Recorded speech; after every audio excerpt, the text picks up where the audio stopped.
waktu subuh. Kita akan berlanjut untuk konferensi pers terkait dengan kegiatan penangkapan para terduga pelaku tindak pidana korupsi berkaitan dengan suap proyek di wilayah Kabupaten Bekasi. Sebelum kita sampaikan secara lengkap kronologi dan konstruksi perkaranya, kita akan menghadirkan para pihak yang ditetapkan sebagai tersangka.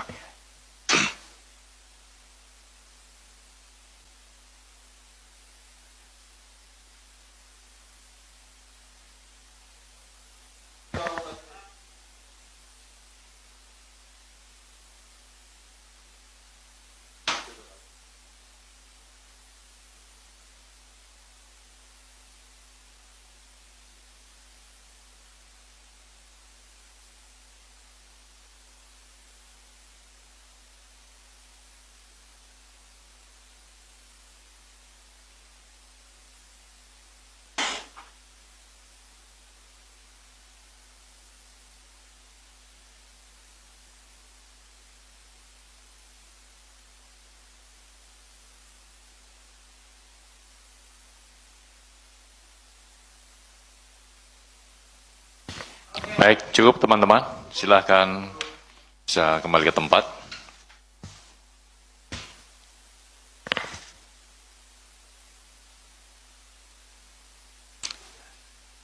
Selanjutnya kami persilakan kepada Pak Deputi untuk menyampaikan secara lengkap terkait dengan kegiatan penangkapan di Bekasi.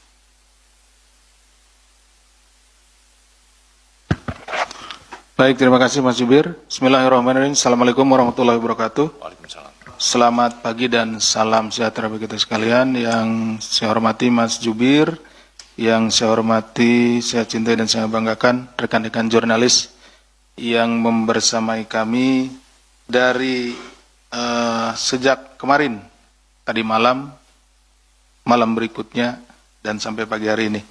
Pada kesempatan pagi hari ini kami akan menyampaikan kegiatan penangkapan terhadap terduga pelaku tertangkap tangan terkait suap ijon proyek di Kabupaten Bekasi.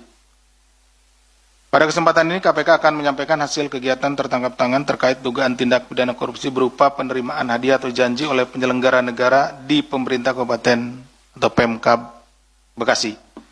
Kegiatan penangkapan ini dilakukan pada hari Kamis, tanggal 18 Desember 2025, yang bermula dari laporan pengaduan masyarakat tentunya. Kemudian dalam kegiatan tersebut, tim mengamankan sejumlah 10 orang, ya, yang kemudian 8 diantaranya dibawa ke Gedung Merah Putih KPK untuk menjalani pemeriksaan lebih lanjut. 8 pihak tersebut yakni Saudara ADK selaku Bupati Kabupaten Bekasi periode 2025 sampai dengan saat ini, Saudara HMK selaku Kepala Desa Sukadami, Kecamatan Cikarang Selatan, sekaligus ayah dari Bupati Saudara ADK, kemudian Saudara SRJ swasta, Saudara BNI pihak swasta juga, kemudian Saudara IC pihak swasta, Saudara ASP selaku pihak lainnya, ACP pihak lainnya, dan yang ke-8 adalah Saudara AKM pihak lainnya. Adapun konstruksi perkaranya sebagai berikut. Setelah terpilih menjadi Bupati Bekasi Kabupaten periode 2024-2029, Saudara ADK mulai menjalin komunikasi dengan Saudara SRJ selaku pihak swasta yang juga merupakan penyedia paket proyek di lingkungan Pemkab Bekasi. Bahwa kemudian hasil dari komunikasi tersebut dalam rentang 1 tahun terakhir sejak Desember 2024 sampai dengan Desember 2025, ADK rutin meminta ijon paket proyek kepada SRJ melalui perantara Saudara HMK dan pihak lainnya. Jadi setelah dilantik, ya, pada akhir tahun yang lalu, akhir 2024, Saudara ADK ini kemudian menjalin komunikasi dengan Saudara SRJ, karena SRJ ini adalah kontraktor yang biasa melaksanakan proyek-proyek di Kabupaten Bekasi. Nah, setelah itu, karena ini juga belum ada ya untuk uangnya, maka proyek-proyek yang nanti akan ada di tahun 2026 dan seterusnya gitu ya, itu sudah dikomunikasikan dengan saudara SRJ dan sering meminta sejumlah uang, padahal proyeknya sendiri belum ada gitu ya, seperti itu. Kemudian total ijon yang diberikan oleh SRJ kepada ADK bersama-sama HMK mencapai 9,5 miliar. Pemberian uang dilakukan dalam 4 kali penyerahan melalui para perantara. Selain aliran dana tersebut, sepanjang tahun 2025, ADK juga diduga mendapat penerimaan lainnya yang berasal dari sejumlah pihak, sehingga totalnya 4,7 miliar. Dalam kegiatan tangkap tangan ini, KPK turut mengamankan barang bukti di rumah ADK berupa uang tunai 200 juta, di mana uang tersebut merupakan sisa setoran ijon keempat dari SRJ pada ADK melalui para perantara. Jadi, tadi disampaikan bahwa pekerjaannya belum ada, tapi kan biasanya pekerjaannya berulang. Infrastruktur kan seperti itu ya, infrastruktur nanti ada jalan, jembatan, bangunan-bangunan pemerintah dan lain-lainnya. Nah, dia sudah mulai ijon, itu seperti itu. Setelah dilakukan pemeriksaan intensif pada tahap penyelidikan dan telah ditemukan dugaan peristiwa tindak pidananya, hasil dari informasi yang disampaikan oleh para saksi dan juga keterangan-keterangan serta bukti yang kami peroleh, maka perkara tindak pidana korupsi di Kabupaten Bekasi ini diputuskan untuk naik ke tahap penyidikan. Kemudian setelah ditemukan kecukupan alat bukti, KPK menetapkan 3 orang tersangka, yaitu saudara ADK, Bupati Kabupaten Bekasi periode 2025 sampai dengan sekarang, saudara HMK, Kepala Desa Sukadami, Kecamatan Cikarang Selatan, sekaligus juga ayah dari Bupati, dan saudara SRJ, selaku pihak swasta. KPK selanjutnya melakukan penahanan terhadap para tersangka untuk 20 hari pertama sejak tanggal 20 Desember 2025 sampai dengan 8 Januari 2026. Atas perbuatan saudara ADK bersama-sama saudara HMK selaku pihak penerima disangkakan pasal 12 huruf A atau pasal 11 dan pasal 12 B besar Undang-Undang Tindak Pidana Korupsi, Yunto pasal 55 ayat 1 ke 1 KUHP serta pasal 5 ayat 1 huruf A atau huruf B atau pasal 13, ini untuk pemberinya, TPK Yunto pasal 55 ayat 1 ke 1 KUHP. Jadi ada penerima dan pemberi, penerima suap dan pemberi. Ya, seperti itu. Sementara saudara SRJ selaku pihak pemberi disangkakan pasal 5 ayat 1 huruf A atau huruf B atau pasal 13 tindak pidana korupsi. Demikian yang bisa kami sampaikan. Kami kembalikan kepada Mas Jubir. Terima kasih. Assalamualaikum warahmatullahi wabarakatuh. Assalamualaikum. Baik, terima kasih Pak Deputi, di mana dalam kegiatan penangkapan yang KPK lakukan kepada para terduga pelaku tindak pidana korupsi terkait dengan suap proyek di wilayah Kabupaten Bekasi, KPK kemudian menetapkan 3 orang sebagai tersangka, yaitu saudara ADK selaku Bupati Kabupaten Bekasi periode 2025 sampai dengan sekarang, kemudian saudara HMK selaku Kepala Desa Sukadami, Kecamatan Cikarang Selatan yang sekaligus merupakan ayah dari Bupati, dan yang ketiga adalah saudara SRJ selaku pihak swasta. Di mana kepada para 3 tersangka tersebut kemudian dilakukan penahanan untuk 20 hari pertama terhitung tanggal 20 Desember sampai dengan 8 Januari 2026 di Rutan Cabang KPK Gedung Merah Putih. Sebelum kita membuka sesi tanya jawab, kita akan menampilkan barang bukti dalam kegiatan penangkapan di wilayah Kabupaten Bekasi ini.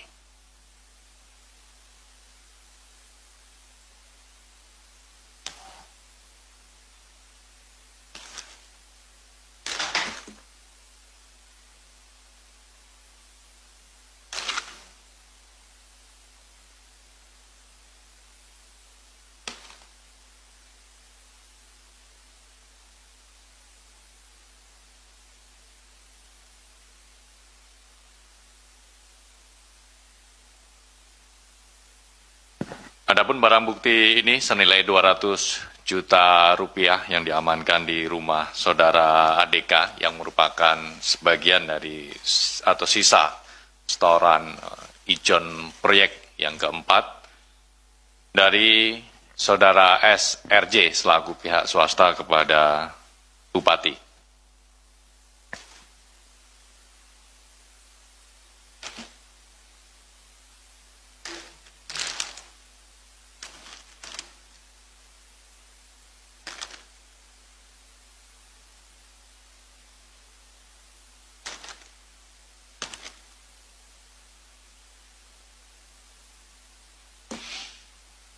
Baik kawan-kawan, kita akan lanjutkan ke sesi tanya jawab pertama untuk perkara ini. Satu Mas Mario, Mas Jaki, dua dulu, silakan Mas Mario. Ya, terima kasih kesempatan waktunya Pak Deputi Pak Juwir. Ya, hanya saya ingin memastikan seputar OTT Bekasi ini, itu kan sudah sejak awal OTT itu sudah ramai. Bahwa OTT ini juga turut melibat atau diduga menjerat Kajari Bekasi. Nah, dalam kronologis itu sama sekali tidak ada bunyinya. Bahkan peristiwa atau pengembangan informasinya sudah bahkan yang bersangkutan ES ini, inisial Kajari ini diduga bahkan sempat lari atau ya ini memperjelas ya lari atau dilarikan misalkan ke Gedung Bundar. Ini kan jadi agak-agak sumir ini kan yang nantinya kelamaan nggak diungkap ini jadi bau anyir soal yang negatif gitu loh. Apakah bisa dijelaskan apakah benar ini melibatkan Kajari Bekasi berinisial ES yang kemudian juga apakah benar lari dan minta perlindungan ke Gedung Bundar dan kemudian dari beberapa pertanyaan juga dari teman-teman jurnalis kan sekelas Kajari rumahnya di Pondok Indah ini kan luar biasa. Eselon berapa sih Kajari gitu bisa beli puluhan miliar rumah yang berada di Pondok Indah. Ini kan menjadi pertanyaan-pertanyaan yang memang mungkin ada kaitannya dengan dugaan tindak pidana korupsi. Kalau di tracing itu kan nggak mungkin lah gajinya cukup untuk beli rumah di Pondok Indah. Ya kan ini hal-hal kayak gini kan bisa menjadi pemicu bahwa ini bisa menjadi persoalan mengganggu marwah atau tidaknya institusi itu dengan hal-hal yang harus lebih clear dalam hal-hal seperti ini. Itu penegasan itu aja, bisa didetailkan sedikit Pak Deputi. Makasih. Baik, terima kasih Mas Mario. Mas Jaki berikutnya. Ya Pak Budi, Pak Asep izin, saya Jaki dari Radar Bekasi, Jawa Pos Pak. Pak izin saya mau tanya terkait peran orang tua Bupati ini dalam OTT KPK. Kasus ini perannya sebagai apa ya Pak? Dia sebagai apa dalam kasus suap tersebut? Kemudian yang kedua, pihak swasta ini mungkin bisa dijelaskan dari mana asalnya Pak? Dari Bekasi atau mungkin dari Jakarta atau dari mana? Kemudian yang ketiga itu Pak, terkait modus operandi yang katanya ada 3 kantor dinas di sana, Kabupaten Bekasi disegel tuh Pak. Namun pejabatnya bersangkutan tidak terjaring OTT ini. Apakah akan ada potensi dikaitkan juga dalam di kasus suap ini? Seperti itu Pak. Mas, baik, terima kasih. nambahin satu ya, aja. Silakan, Mas Mario. Ya ini yang menarik tadi yang disampaikan kawan dari Radar tadi itu soal peran dari Bapak dari Sang Bupati itu tidak disebutkan. Padahal kita tahu dia merupakan kepala desa dari Sukadami ya. Dan informasi yang beredar bahwa dia yang menguasai semua wilayah di perindustrian Cikarang. Nah ini menarik nih. Nah hal-hal kayak gini apakah KPK akan mendalami atau bahkan sudah ada interseksinya kasus ini dengan peran sang ayah. Karena ini beliau ini legend. Beliau ini legend dan punya nama besar di Bekasi. Artinya pengaruhnya saja bisa laku dijual. Nah, apalagi anaknya sudah menjadi pucuk pimpinan di Bekasi. Nah, sama sekali tidak disebutkan dalam konstruksi perkara peran beliau ini. Kira-kira bisa disampaikan sedikit apa peran Haji Kunang ini dalam kasus ijon proyek gitu. Makasih. Terima kasih Mas Mario sekaligus memberikan informasi yang sangat lengkap. Ada lagi mungkin supaya 3 cukup. Baik Pak Deputi, monggo Pak. Baik, terima kasih Mas Jubir, terima kasih Mas Mario dan Mas Jaki. Salam kenal Mas Jaki. Jauh-jauh dari Bekasi. Dari kemarin kayaknya ya. Dari Bekasi, Pak. Oh iya, betul. Dari Bekasi, bukan dari kemarin. Nah, gitu. Kayaknya habis habis sholat subuh langsung ini moncer. Mas Mario, terkait dengan beberapa pihak yang yang berkembang di informasinya, keterlibatan beberapa pihak ini tentunya turut kami bahas di dalam expose, ya. Tapi yang ditetapkan naik ke penyidikan adalah tentunya para terduga yang memang sudah memenuhi kecukupan alat buktinya, gitu ya. Jadi semua pihak yang terlibat dibahas seperti itu. Nah, yang ditetapkan hari ini adalah yang sudah memenuhi kecukupan alat buktinya. Jadi yang tadi kita sampaikan ada berapa ya? 3 orang ya, saudara ADK, HMK, dan saudara SRJ. Nah, seperti itu. Jadi yang sudah memenuhi kecukupan alat bukti 3 orang tersebut. Salah satunya adalah HMK. Ini yang menjadi pertanyaan berikutnya ya dari Mas Mario. HMK itu apa perannya? Dan juga dari Mas Jaki ya. HMK itu perannya itu sebagai perantara. Jadi ketika SRJ ini ya diminta, nah HMK juga minta gitu. Minta kadang-kadang tanpa pengetahuan dari ADK, HMK itu minta sendiri gitu. Minta sendiri, bahkan tidak hanya ke SRJ. Tadi kan ada pertanyaan dari Mas Jaki juga ya. Ada yang beberapa disegel itu. Ya minta ke SKPD itu. Gitu. Jadi beliau jabatannya memang kepala desa. Tapi yang bersangkutan itu adalah orang tua atau bapaknya dari bupati. Gitu. Ya. Jadi seperti itu perannya. Jadi kadang meminta sendiri, kadang juga menjadi perantara orang yang akan memberikan kepada ADK itu melalui saudara HMK gitu, seperti itu. Nah, itu yang informasi yang berhasil kami peroleh dari keterangan para saksi maupun tersangka, dalam ini saudara SRJ, yang menyatakan seperti itu pergerakan uangnya gitu.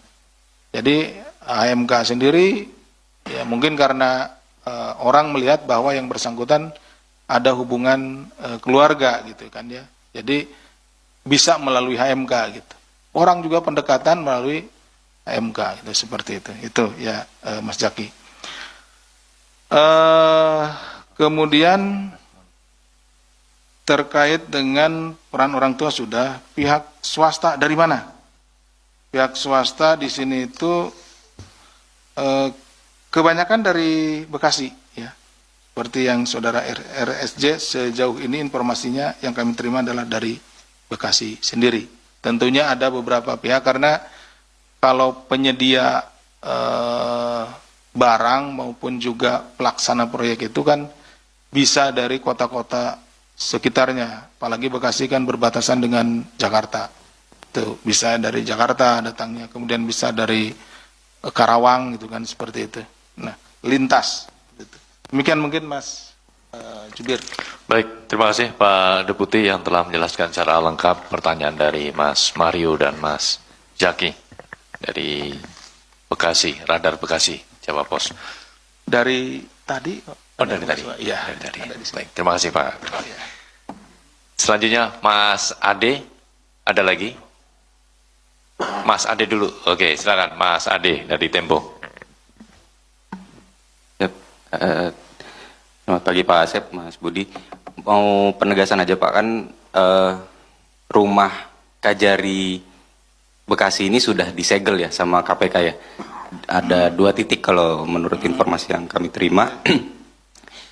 Itu akan diapakan sama KPK? Apakah akan ada proses penyelidikan terhadap yang bersangkutan atau seperti apa gitu.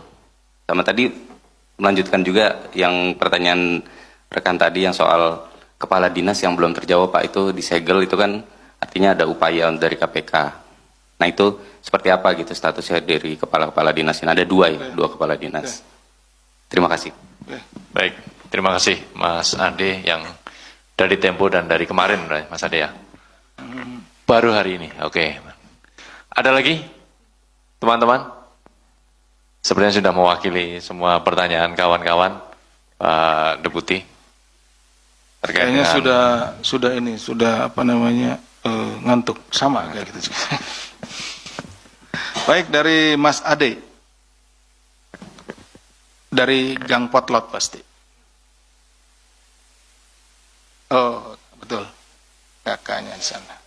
Ya, Mas Ade, terkait informasi yang sudah beredar ya, rumah Kajari itu disegel, itu akan diapakan, termasuk juga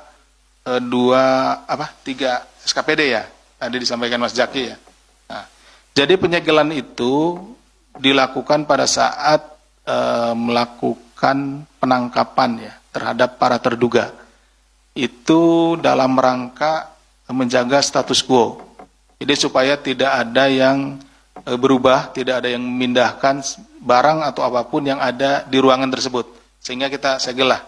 Nah itu fungsi dari segel tersebut. Nah itu kemudian akan ditindaklanjuti setelah ditetapkan menjadi tersangka. Ya tentunya ketika hasil dari operasi tersebut ya, penangkapan tersebut, nah nanti kan diperiksa nih orang-orang yang di sini, kemudian nanti dilakukan ekspos. Nah dalam ekspos tersebut dilihat kecukupan alat buktinya. Bagi para terduga yang memang memenuhi kecukupan alat buktinya ditetapkan oleh ekspos ya, oleh floor di ekspos dan naik ke penyidikan, maka tempat yang tadi disegel tersebut ya, disegel tersebut itu akan dilakukan penggeledahan. Ya, karena kita berhubungan nanti dengan bagaimana mencari bukti-buktinya.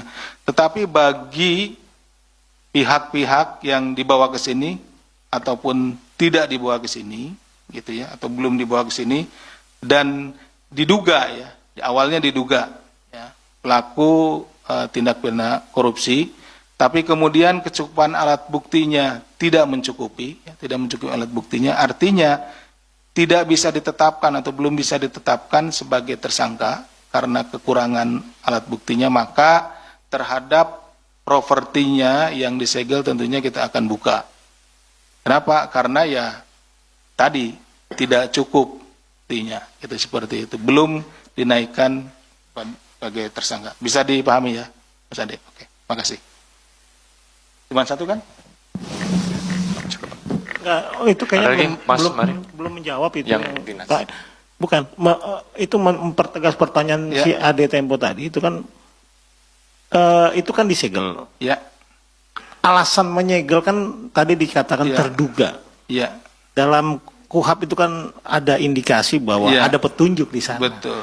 Atau bahasa kasarnya ada jejak-jejak Iya. tersangka di sana. Ya, iya, betul. Nah kalau kemudian ini kan jadi salah dadek, salah nebak. Masa nggak udah diduga ada petunjuk di sana, ada jejak yang tersangka, kalau dibuka dan tidak ditemukan ini kan agak dadek gitu loh. Masa prinsip penyidik menjadi tebak menebak kayak kuis, nggak lucu juga. Mempertegas saja bahwa ada nggak nantinya ke depan dalam proses penyidikan kasus ADK bapaknya sama SGR ini ke arah Kajari, karena ngapain juga disegel gitu loh, geledah aja nggak ada gitu. Tapi kan karena ada diduga kuat ada petunjuk di sana atau ada jejak tersangka di sana sehingga disegel. Berarti ada 3 nih yang disegel, 2 tadi SKPD dan 1 rumah ES. Apakah memang rangkaiannya Tiga, tiga? Iya. Jadi 4 mungkin ya. 3 kan? Iya. Nah, karena udah pagi agak ini. Ya, pertanyaan saya mempertegas itu aja Pak Deputi. Siap. Apakah akan dikembangkan ke ES atau menunggu kasus ini naik dulu baru dibuka penyelidikan baru terhadap Kajarinya? Yang simple aja. Kita nggak mau. Iya, siap. Ya, makasih. Pasti ini kakaknya yang tadi Mas Ade kan? Ini kakaknya kelihatan di depan. Jadi begini, Mas Mario. Menyambung juga tadi jawaban saya ke Mas Ade. Jadi ketika para terduga ini kan tadi dicarikan informasinya, kita memeriksa di sini, cari keterangan, cari informasi, cari bukti-bukti, kemudian setelah itu 1 kali 24 jam, ya, kita harus menentukan, ya kami harus menentukan sikap apakah yang bersangkutan cukup bukti untuk ditetapkan sebagai tersangka, dari terduga naik nih, atau tidak cukup bukti. Jadi dugaan tetap ada, tapi tidak cukup bukti untuk dinaikkan. Nah, sehingga tidak dijadikan tersangka. Nah, itu kemudian berkorelasi dengan hak-haknya. Nah, kalau yang bersangkutan itu ditetapkan sebagai tersangka berdasarkan kecukupan alat bukti, maka ada kewenangan yang diberikan oleh undang-undang kepada penyidik untuk melakukan upaya paksa berikutnya. Apa? Yaitu penggeledahan, penyitaan, dan seterusnya. Panggilan, penahanan, dan seterusnya. Nah, tapi bagi yang ditetapkan belum bisa dinaikkan menjadi tersangka karena kurangnya alat bukti, ya belumnya atau tidak lah, atau belum atau tidak, dan sebagainya. Berarti masih panjangan. Nah, itu tentunya haknya juga tidak boleh dilanggar. Kenapa? Karena ada aturannya, kalau tetap disegel kan nggak boleh masuk tuh. Nah, ada haknya yang dilanggar, maka harus dibuka, gitu, seperti itu. Bisa dipahami ya, Mas Mario? Adiknya sudah, kakaknya juga sudah saya jawab. Terima kasih. Ya, nanti dalam prosesnya pasti dibuka. Harusnya serta-merta dari setelah ditetapkan tidak naik atau tidak ditetapkan sebagai tersangka, karena itu haknya.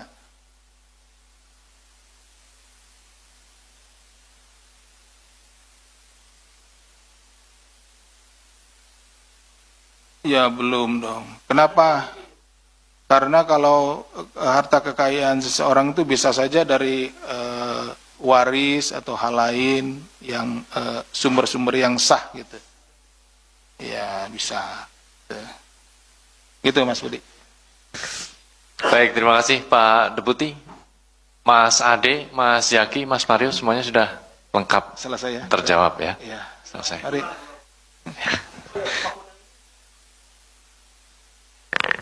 Bentar. Tergantung ngobrolnya, kalau ngobrolnya lama, terima. Baik, kita tutup. Terima kasih Pak Deputi, terima kasih teman-teman media. Tak terasa semangat yang luar biasa dari kawan-kawan jurnalis. Kita bertemu bersama sampai dengan Sabtu pagi ini. Terima kasih sekali lagi, apresiasi dan penghormatan yang setinggi-tingginya kepada kawan-kawan jurnalis. Kami tutup konferensi pers pada Sabtu pagi ini. Wabillahi taufik walhidayah. Wassalamualaikum warahmatullahi wabarakatuh. Waalaikumsalam warahmatullahi wabarakatuh. Salam sehat, salam semangat.